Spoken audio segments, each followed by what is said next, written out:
Dusty? Hey. How's it going, man? Good, nice to meet you. Nice to meet you. Yes. Yeah, what a beautiful place you have here. Oh, thank you. Nice place to come to work every day. Oh, yes. What are we making here every day? We make mostly totem poles, traditional carving, signs, so. And which tribe or tribes are we working with here? We work mainly for our tribe, which is a Sklallam. And how long does it take to carve a totem pole? It could take anywhere from 6 to 9 months to a year. We'll start out with the log looking like this. And what type of wood is preferable? This is Western red cedar, so that's all we carve is old growth red cedar. So most of it comes from the peninsula here, but we're having to outsource from Canada and Alaska. And so we'll basically use traditional style tools, and they come in all different shapes and sizes. That kind of looks like a bear claw. Yes, well, it would have been a beaver tooth.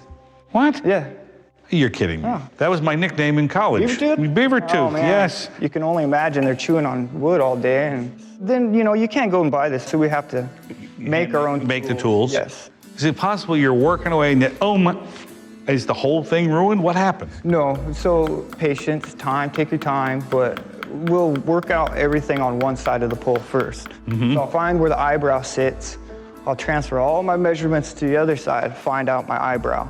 Got it. So I'll find that back and forth. But a lot of times there are stories to be told. So the stories could differ from every tribe. So the story poles more came from the northern tribes.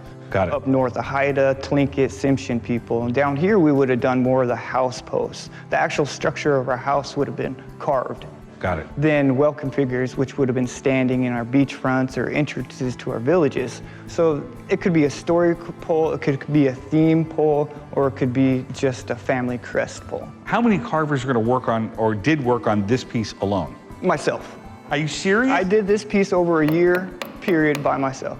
What do you think about when you're carving? What my ancestors would have done. No, you don't. Are you serious? I'm serious. Sometimes I don't listen to music.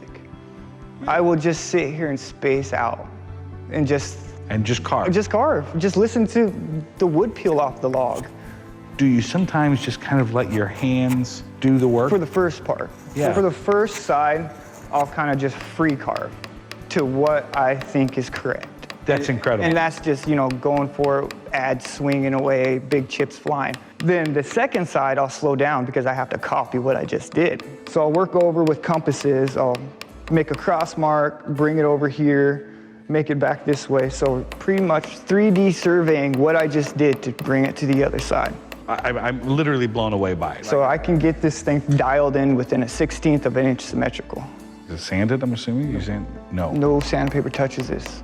No. Not one piece. Ever? Ever. Never, never, never, never. So all this is done by knife. You've got to be kidding me. Knife and chisel and adze. Yeah, and patience. Everything's got that scalloped look. And that was the old artist's signature. Then what happens next after this? So after this stage, we'll start pre-stain sealing it. So that's pretty much preserving the wood, pushing the natural oils away from the surface so our paint will stick. Then we'll go ahead and base coat everything. Depending if it's an outside installation like this, we'll go ahead and put a base color brown. But if it's inside, we'll go ahead and leave all this, what you see brown, natural. Then we'll get 25 years out of the paint job itself.